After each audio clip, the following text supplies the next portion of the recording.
Hey, what's up, Carolina Panthers fans? It's Jimmy Capone here with the CLT Life, and it's Week 17. It's Sunday, January the 8th. It's about 6:45 in the evening, meaning the Carolina Panthers football season is officially done. Just wrapped up the season, 7-10.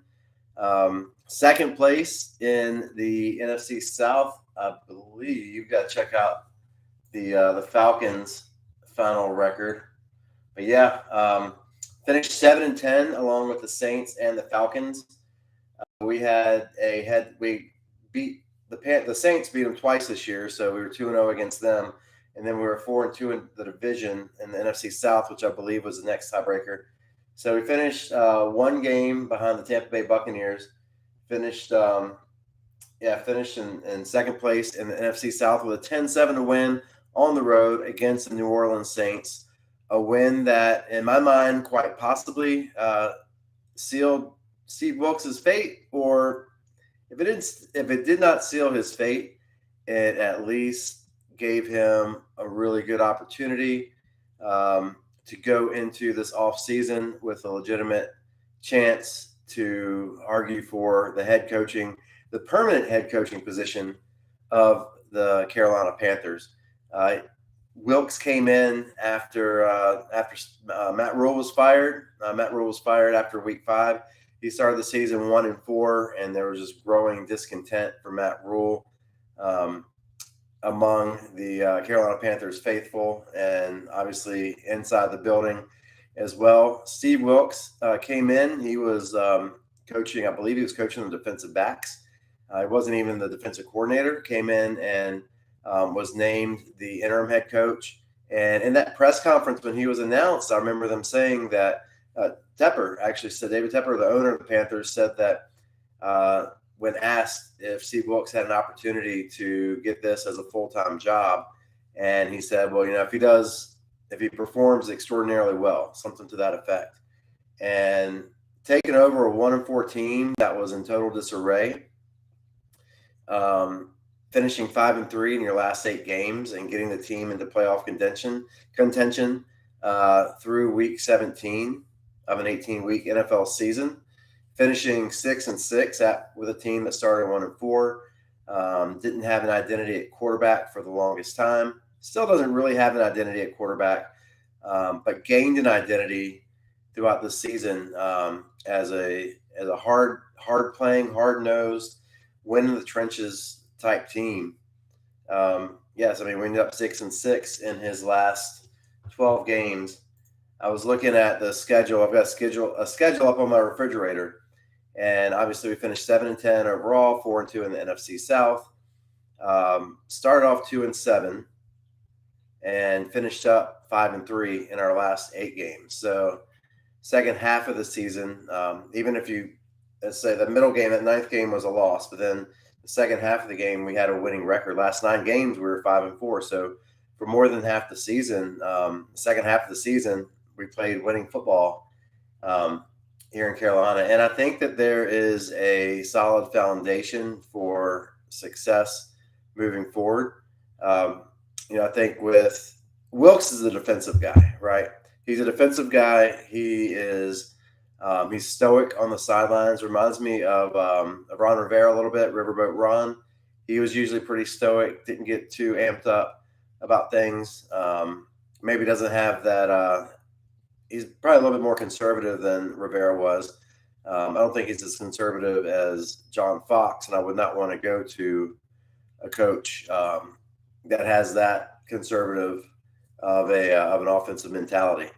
But he figured out what this team's identity was and what their bread and butter is, and that's running the football.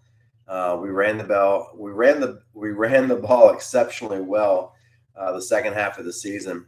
I saw a stat that they put up during the game they broadcast, and I'm not sure what the starting date was because I don't believe this was for the whole season, but it was from a certain point. It might have been since Wilks took over. But the Carolina Panthers were 5th in the NFL in yards per play. We did actually end up finishing, I think we finished last in total time of possession. But a lot of that has to do with earlier in the season, back when Baker Mayfield was our quarterback. before we really got into this dominant run game. And we had some games in the second half of the season where we just completely dominated time of possession. So the only two games really, let's see, we got run off the field against the 49ers, who in my mind are the best team in the NFC. I think that they're going to make it to the Super Bowl. Even they're probably going to be the number 2 seed. It's looking like the Eagles are going to be the number 1 overall seed. There's still some time left in their game, but they're beating the Giants right now, 16, or they were up 16-0 when I started this. Let's check and see if that score has changed at all. Let's see. Sorry, I don't have that score up. But anyway, Niners are going to the Super Bowl. Christian McCaffrey, you made a good move going to San Francisco. You're gonna play in the Super Bowl this year. But yeah, we lost that game, got run off the field, and then Cincinnati ran us off the field. And hey, Cincinnati has a shot at the Super Bowl too. I'm a Buffalo Bills AFC guy this year, so they're the team that I want to see get there. I want to see Josh Allen get to the Super Bowl. But anyway, let's talk about this game that we watched today. Carolina Panthers won 10-7 after getting completely dominated in the first half. And hey, this is a reason that maybe a vote for Wilks. Team was getting thoroughly outplayed. We were outgained tremendously in the first half. I looked up at one point, and the Saints had 197 yards, and we had like 20 yards total offense in the first half. We finally had a good drive going in the second half. I mean, towards the late part of the first half when we turned it over. Fortunately, we got the ball back, had a great drive going down the field. Got very fortunate when Sam Darnold fumbled the ball right before he went across the goal line. Honey Badger, Tyrann Mathieu, stripped the ball out of Sam Darnold's arms about a foot before he got into the end zone. And luckily, Michael Jordan, the offensive guard who came in for an injured Brady Christensen, ended up recovering the ball. It was the first touchdown ever scored by a Carolina Panthers offensive lineman, so that's pretty cool. And then just a wild sequence towards the end of the game where we got the ball and Sam Darnold throws a deep interception.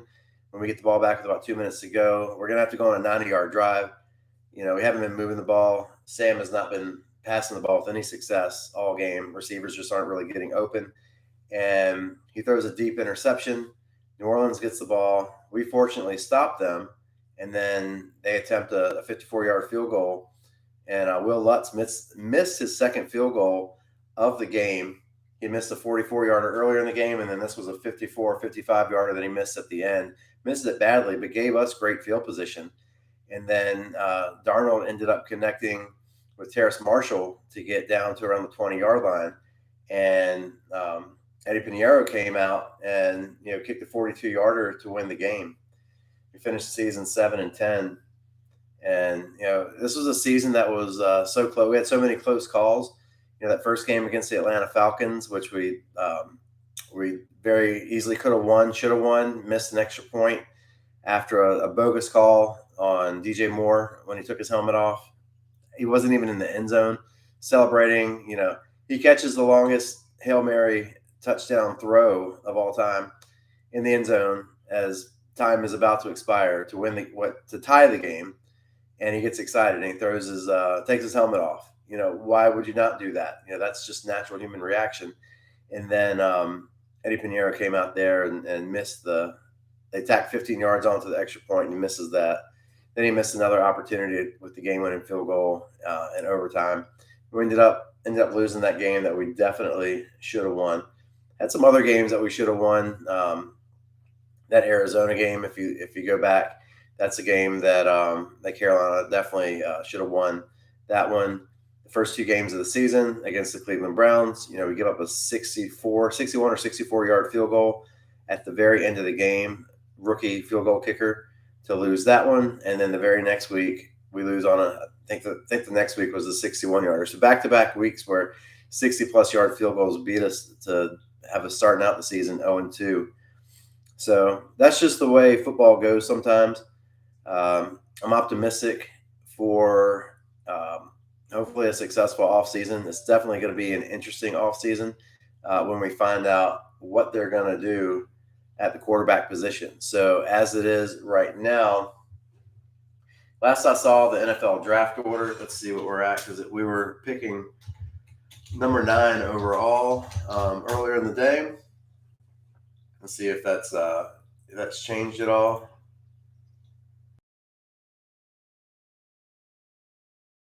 They're going to get the number 1 overall pick.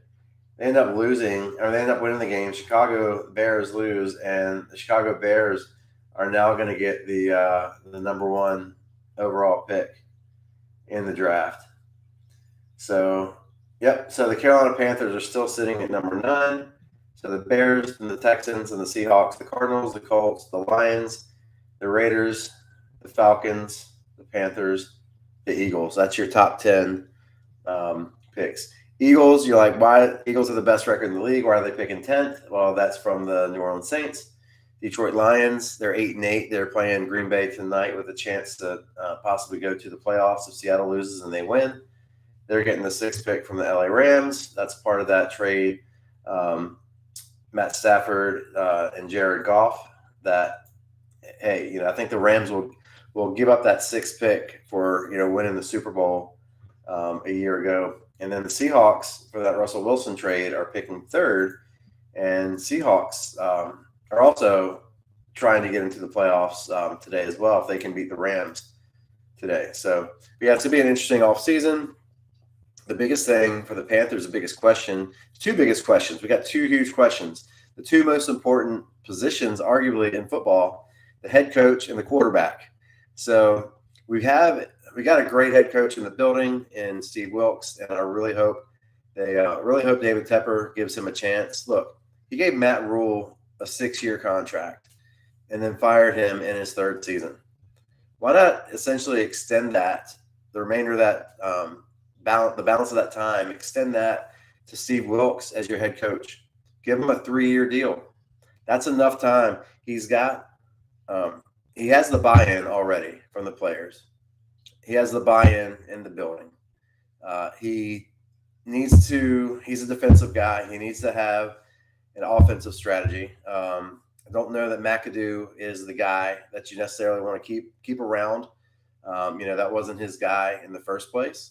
So I think maybe if you can come in with a talented young offensive mind, but let Steve Wilks rudder the ship. Let him be the CEO out there on the field, if you will. I think that's a good start. And I think you need somebody who works well with quarterbacks as well. I think Sam Darnold in that quarterback room going into next season. Right now we've got Sam Darnold on the roster. We got P.J. Brown, and we have Matt Corral. P.J. Brown did an admirable job as a backup. I think you have to find out what you have with Matt Corral.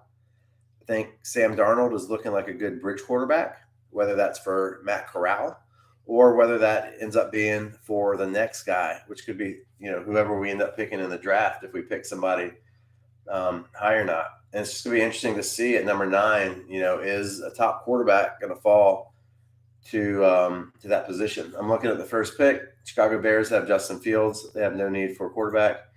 Houston Texans definitely have a need for a quarterback. Seattle Seahawks, you had Geno this season, who had a great year. He's a little older. I don't know if you probably don't draft a quarterback that high. Number 4, Kyler Murray.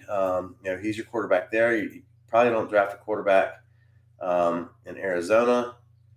And you got the Colts. The Colts have been doing the whole, retread at Matt Ryan this season.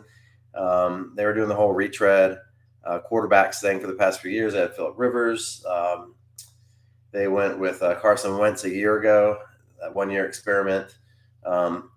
And so they might be looking at a quarterback. Detroit Lions, Jared Goff is playing some really good football. I don't think they need a quarterback.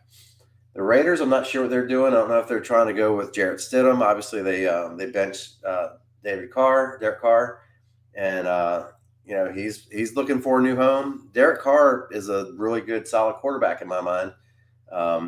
if we didn't have this bad history of bringing in these veteran quarterbacks the last couple of seasons with Bridgewater, then Darnold, then Baker Mayfield, then Derek Carr might be a viable option as well. But I don't know if you want to do that 4 seasons in a row. Atlanta Falcons. They've got Desmond Ridder, rookie quarterback. He came in after Marcus Mariota was benched. So maybe they see what they've got there. Maybe they don't want to pick a quarterback so high. So you could have Panthers could end up being, let's say, the third team to pick a quarterback. So there's good quarterbacks out there in the draft, beyond the top 2 guys. Bryce Young from Alabama and CJ Stroud for Ohio State. Those are in my mind top 2 quarterbacks going off the board. I think if you have a chance to get either one of those, you go for it. And maybe Carolina, maybe Scott Fitterer pulls some magic on draft day and moves up just a little bit.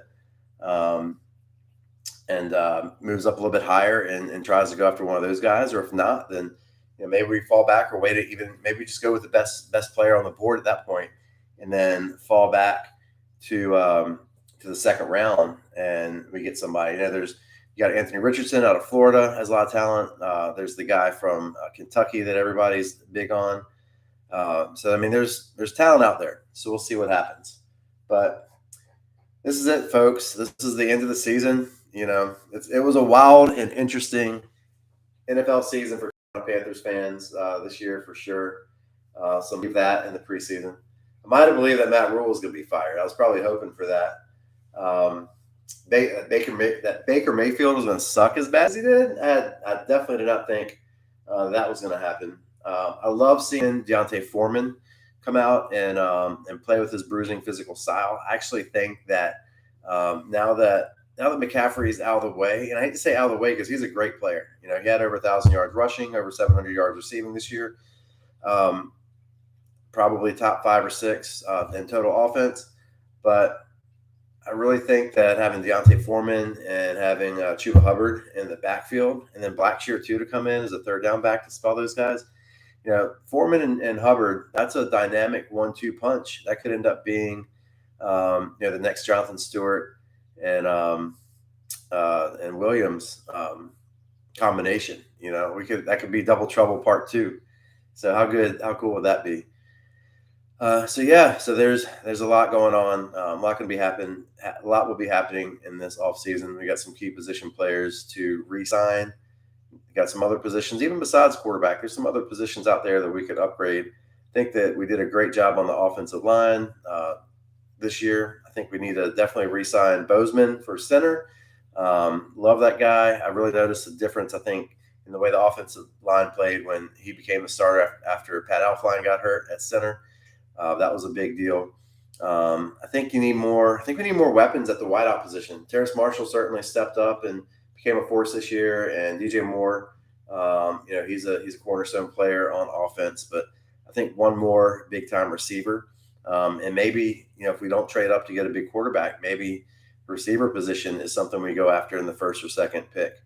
Across the defensive line is stout in the middle. And Brian Burns, had a Pro Bowl season, but we could use more pass rush. Whether that comes in the draft or whether that comes through free agency. I think we could use a little bit more pass rush this season as well. More depth in the secondary. Obviously, J.C. Horn and Dante Jackson going down, your 2 top corners. That certainly hurts. So, those 2 guys. I think having a little bit more depth behind them, is that Josh Norman, who's been on the team for the past 2 weeks and actually played a lot today, bringing him back for another year, 36-year-old cornerback, not too sure about that. And that was kind of cool, even though we didn't get to hear from him a whole lot. That was kind of cool having Josh Norman back out there on the field, though it was hard to recognize him wearing number 6 the last 2 games of the season when we're used to seeing him in 24. So, all right, folks, that's my quick recap. The Panthers 10-7 over the New Orleans Saints in the final game of the season.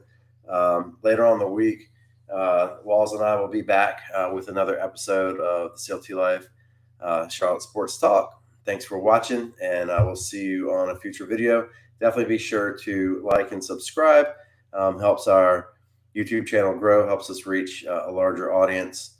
And yeah, we appreciate all your support. Thanks so much. Have a great night. Take care.